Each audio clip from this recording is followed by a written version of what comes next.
जी भाई धन्यवाद। अभी आप सभी और हम सभी देव शास्त्र गुरु भगवंतों की भक्ति चैतन्य यार्थी विद्यार्थियों के द्वारा और चैतन्य धाम के सुंदर जिन बिंबों के दर्शन के साथ यहाँ पर कर रहे थे। मैं आपके साथ आज भक्ति के स्वरूप पर ही थोड़ी सी चर्चा करूंगा। उसके पहले वास्तविक भक्ति जो हमारे आचार्य भगवंतों ने की है उनकी दो पंक्तियां हम पढ़ते हैं। देवागम नभो यान चामेरादि विभूतया माया विश्वपि दृश्यन्ते नातस्त्वमसि नो महान्। भक्ति क्या है? वास्तव में भक्ति कहो, पूजन कहो, स्तुति कहो, वंदना कहो, ये सब एक ही है। भगवान के सामने आकर उनका पाठ करने लगना या पूजन में अर्घ समर्पित करना,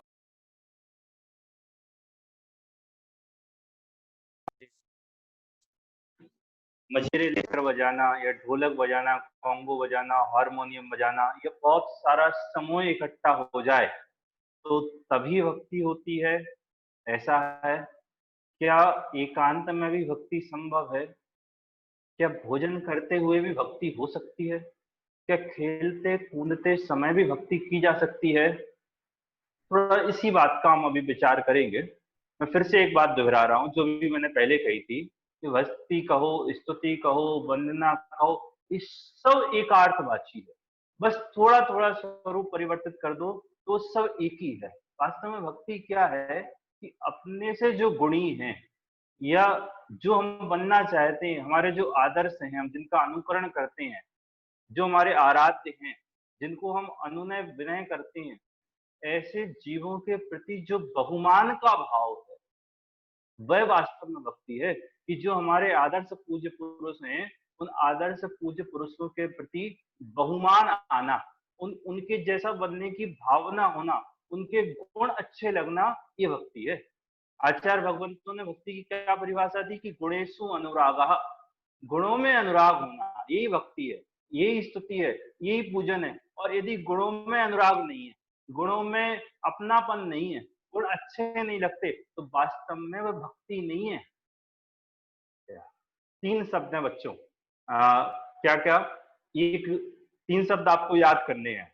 एक तो है गुणानुराग, दूसरा है गुणानुवाद, और तीसरा है गुणानुरूप। गुणानुराग क्या है कि गुणों से अनुराग होना। गुणों से अनुराग होना मतलब गुण अच्छे लगना, इसका नाम है गुणानुराग। और गुणानुवाद मतलब उन गुणों का बखान करना, जो गुण आपको अच्छे लगे ना, उन गुणों का बखान करना, जो अभी आप सभी हम सभी कर रहे थे, जो भक्ति की पुस्तकों में लिखा है, स्तुति साहित्य में लिखा है, पूजन की पुस्तकों में लिखा है, तो वह है गुणानुवाद। और गुणानुरूप कि जो गुण आपको अच्छे लगते हैं, जिन गुणों की आप पूजन भक्ति स्तुति करते हैं, उन गुणों रूप से स्वयं परिणमित हो जाना।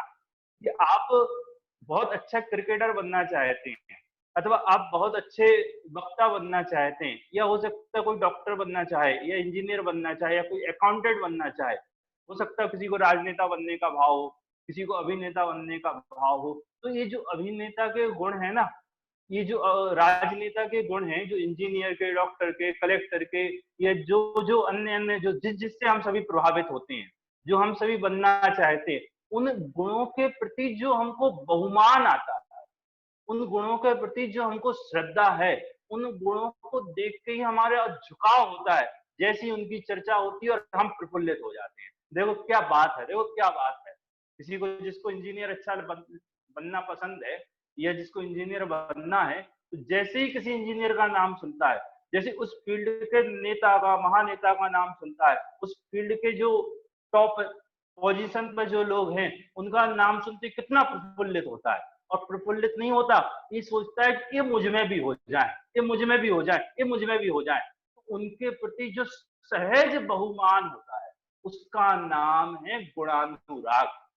हम सभी को देव शास्त्र गुरु वीतरागी परमात्मा, वीतरागता की पोषक मां जिनवाणी और वीतरागता के मार्ग पर चलने वाले निर्ग्रंथ गुरु, इनके गुण अच्छे लगते हैं और अच्छे नहीं लगते तो वास्तव में हमें उनके गुणों से अनुराग नहीं है, और जब गुणों से अनुराग नहीं है तो हमें उनके प्रति भक्ति नहीं। कैसे अच्छे लगने चाहिए कि हमारे परमात्मा कैसे हैं कि वीतरागी हैं, हमारे परमात्मा कैसे हैं कि शांत हैं, हमारे परमात्मा कैसे हैं कि अपने में रहते हैं, हमारे परमात्मा कैसे हैं कि जगत के किसी भी कार्य के कर्ता धर्ता हर्ता भोगता नहीं है, उनको किसी से कुछ लेना देना नहीं है, राग नहीं, द्वेष नहीं, शत्रु के प्रति द्वेष नहीं और मित्र के प्रति जिसको क्या नहीं है कि अपनापन का भाव नहीं। पूजन करे तो उसको वरदान नहीं देते, और कोई अभक्ति करे, कोई गालियां दे, कोई बदनाम करे, उसके प्रति उनको द्वेष नहीं होता। ऐसे वीतरागी परमात्मा के प्रति, उस वीतरागता के प्रति जब हमको बहुमान आता है, वो वीतरागता हमको अच्छी लगती है। देखो दुनिया में अच्छे लगने लायक वो वीतरागी परमात्मा ही है, और अच्छे लगने लायक जो गुण है उस गुण का नाम वीतरागता है। क्यों? क्योंकि आप सभी को, हम सभी को अच्छा क्या लगता है? पूरी दुनिया को सुख अच्छा लगता है। दुनिया में एक भी जीव ऐसा है जिसको सुख अच्छा ना लगता हो? खोजने चले जाओ, हर व्यक्ति को सुख अच्छा लगता है। जो बुरे लोग हैं ना, कुसंग में पड़े हैं, जो दुर्जनों के संग में रहते हैं, जो गलत कार्यों को प्रिय कर लगते हैं, उनको भी, बच्चों सुनना ध्यान से, उनको भी सुख ही पसंद है, उनको भी दुख पसंद नहीं है। कुसंग का संग दुखी होने के लिए नहीं करते, कुसंग का संग भी सुखी होने के लिए करते हैं। क्या जितने भी जीव हैं, सारे जीवों को क्या पसंद है कि सुख पसंद है, और सुखी कौन होता है कि सुखी वह होता है जो वीतरागी रह सके। जो वीतरागी नहीं रह सकता वो सुखी नहीं हो सकता, और जिसको सुखी होना हो उसको वीतरागी होना पड़ेगा, और जिसको वीतरागी होना हो उसको वीतरागता के प्रति सहज बहुमान आता है, होता सहज बहुमान है। भगवान के प्रति, उस वीतरागता के प्रति हमें जब सहज बहुमान आता है, हम उन जैसा बनने की भावना आती, उनके मार्ग का अनुसरण करते हैं। भले अभी हमारी कमजोरी से हम वीतरागी परमात्मा जैसे नहीं बन पाते, हम उन जैसा आचरण नहीं आचर पाते, बाहर में अनुकूलताओं में हमको राग होता है और बाहर की प्रतिकूलताओं में हमको द्वेष होता है। भले राग द्वेष होता हो, लेकिन उस राग द्वेष के काल में भी उस राग द्वेष में रुचि ना हो। क्रोध करते हुए भी क्रोध अच्छा ना लगे, बुरे कार्य करते हुए भी आपको वो बुरा कार्य अच्छा नहीं लगना चाहिए। गलती से झूठ बोल दिया हो तो झूठ अच्छा नहीं लगना चाहिए। यदि झूठ बोला हो और झूठ अच्छा नहीं लगता तो आप जाके 2 दिन बाद हाथ जोड़ के बोलोगे भाई साहब क्षमा करना, हमने आपसे झूठ बोल दिया। यदि आपको वीतरागी परमात्मा अच्छे लगते हैं तो आपको चोरी अच्छी नहीं लगती। भले गलती से कभी किसी परिणाम बस कुछ हो गया हो तो जाके दूसरे दिन बोलेगा क्षमा करें, मुझसे एक गलत कार्य हो गया। हम तो उस वीतरागता के उपासक हैं। ये तो मैं बहुत सामान्य सी बातें कर रहा हूँ। वास्तव में वीतरागता के उपासक को उन वीतरागी परमात्मा से भी कुछ मांगने का भाव नहीं आता। क्या सुंदर पंक्ति आप सभी ने सुनी होगी पूजनकार की, करुणानिधि तुमको समझनाथ, भगवान भरोसे पड़ा रहा। कितना बड़ा अज्ञान था। हे भगवान, अब करुणा के निधान हो, आप हमको तारोगे, आप हमको तिराओगे। तो वीतरागी परमात्मा कहते हैं मैं तुम्हारे लिए नहीं बैठा हूं, मेरा कार्य तुझको तारना नहीं है। मैंने जिस मार्ग का अनुसरण किया है तू भी उस मार्ग का अनुसरण कर ले, तू भी भगवान बन जाएगा। कि वीतरागी परमात्मा का जो भक्त है वह वीतरागी परमात्मा से राग की इच्छा नहीं करता। वो उनसे नहीं बोलता कि मुझे पेपर में पास कर देना, मेरे घर पर धन संपत्ति लाके दे देना, मेरा ये कार्य सुधार देना, मेरा ये बिगड़ी सुधार देना। परमात्मा के पास इस कार्य के लिए नहीं जाता।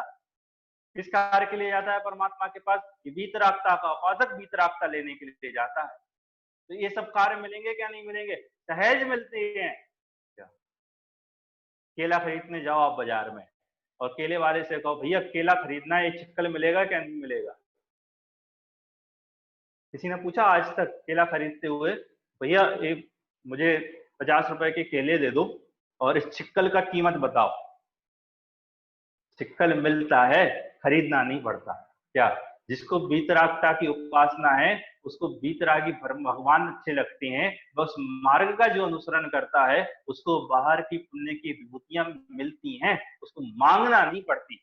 और जो वीतरागता से राग की बातें मांगता है वह, अभी आज सुबह ही किसी ने ध्यान दिलाया, ज्ञानानंद श्रावकाचार्य में पंडित साहब एक बहुत अच्छी पंक्ति लिखते हैं भाई साहब।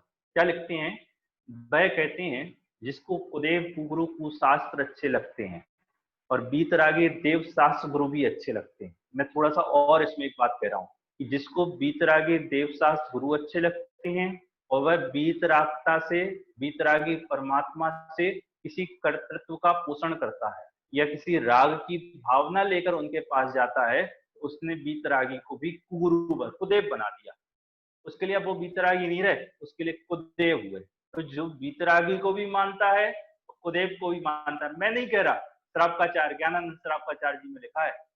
लोक में एक बात कहते हैं ना कि तुम दो बाप के हो, पंडित जी ऐसा लिखते हैं कि तुम दो बाप के हो। तुम्हारे बीतरागी परमात्मा भी पिताजी हैं और तुम्हारे रागी परमात्मा भी पिताजी हैं। कैसे चलेगा?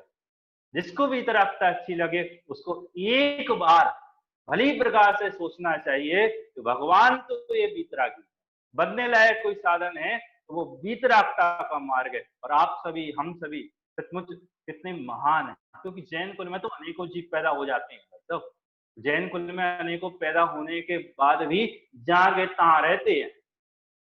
क्या थोड़ामल जी साहब ने लिखा है मोक्ष मार्ग प्रकाशक में कि एक तो ये संगी पर्याय का मिलना महादुर्लभ है और महान सौभाग्य से मिल जाए, उसमें भी मनुष्य बन जाए तो कुदेव कुगुरु कुशास्त्र के संयोग से अचेत सा हो जाता है। और एक तत्व ज्ञान की बात मिले तो भी वहां व्यवहार का पक्षपाती हो जाता है। इसका पक्षपाती भक्ति पूजन, इसमें ही मजा आने लगता है। राग की बातें ही सुहाती हैं, ये आत्मा परमात्मा की बात उसको नहीं सुहाती, बीतरागता की बात उसको नहीं सुहाती। बच्चों, मुझे ये कहना है कि आप और हम जिस महान देवशास्त्र गुरु भगवंतों के आराधक हैं, उन आराधक परमात्मा कितने अद्भुत महिमावंत हैं।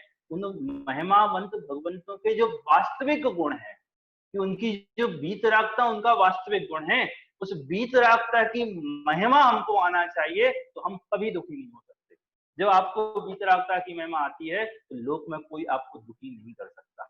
जब ऐसे बीतरागी परमात्मा के प्रति आपको, हमको भक्ति का, बहुमान का भाव आता है तो हमारे मुख से सहज में उनके प्रति ये गुणानुराग रूप शब्द निकलते हैं कि बीतराग सर्वहितंकर, मैं तुम जैसा बन जाऊं भगवंत, यही भावना एक हमारी है। उन जिनवाणी बीतरागता को बतलाने वाली उन जिनवाणी के प्रति बहुमान आता है, उस पद का अनुसरण करने वाले उन गुरुओं के प्रति बहुमान आता है।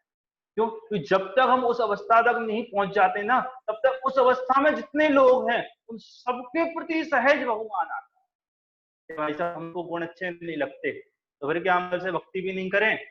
नहीं लगते तो अच्छे लगाओ। क्या हमको पढ़ना अच्छा नहीं लगता तो क्या कहोगे? पढ़ना छोड़ दें? क्या हमको पढ़ना अच्छा नहीं लगता तो आपके माता पिता पढ़ना छुड़वा देते हैं, आप पढ़ाई छोड़ देते हो? नहीं छोड़ते। क्या करते हो? पढ़ाई में मन लगाते। ऐसे ही आपको गुण अच्छे नहीं लगते, समझ ही नहीं आते, मजे ही नहीं आता, तो भाई समझो, अब उन गुणों को अपनाने का प्रयास करो और करना चाहिए, क्योंकि करने लायक काम तो वही है, बनने लायक स्थान तो वही है। यदि वो अच्छे नहीं लगते तो मैं कह रहा हूं उनको अच्छे लगाओ, और वो अच्छे नहीं लगते तो क्या भक्ति छोड़ देना? ये तो मूर्खता है। केला अच्छा नहीं लगता इसलिए चिक्कल खा लेंगे, केला अच्छा नहीं लगता इसलिए जहर खा लेंगे, ये क्या बात हुई? क्या बोलो? अमृत अच्छा नहीं लगता तो फिर जहर खाओगे? अरे अमृत अच्छा लगे इसका प्रयास करेंगे। जब दवाई अच्छी नहीं लगती तो क्या करते हो? दवाई छोड़ देते? भाई खानी पड़ती है। अच्छी लगने लगती है, जब स्वस्थ होते हो उसकी महिमा आने लगती है। तो बीतरागी परमात्मा जब अच्छे लगते हैं तो वो बीतरागता अच्छी लगती है, उनके प्रति बहुमान आता है। और जब हमको जो चीज अच्छी लगती है उसके लिए तन समर्पित, मन समर्पित, और वो बनने के लिए हम लग जाते हैं। आचार्य कुंद क्या लिखते हैं? मर पचकर भी इस आत्मा का कौतूहली बन। इसका कौतूहली बन, मर पचकर भी मतलब मर जाओ, ये अर्थ नहीं है। मरने की कीमत पर भी, मतलब दुनिया में सबसे कीमती क्या है? कि सबसे कीमती तुम्हारी ये देह है जिसमें तुमको अपनापन लगता है। तो सबसे कीमती जो वस्तु है उसकी कीमत पर भी तू क्या कर? इस आत्मा का कौतूहली बन, इस आत्मा का रसिया बन, आत्मा का रसिक बन, इस बीतरागता का रसिक बन, बीतरागी परमात्माओं का रसिक बन।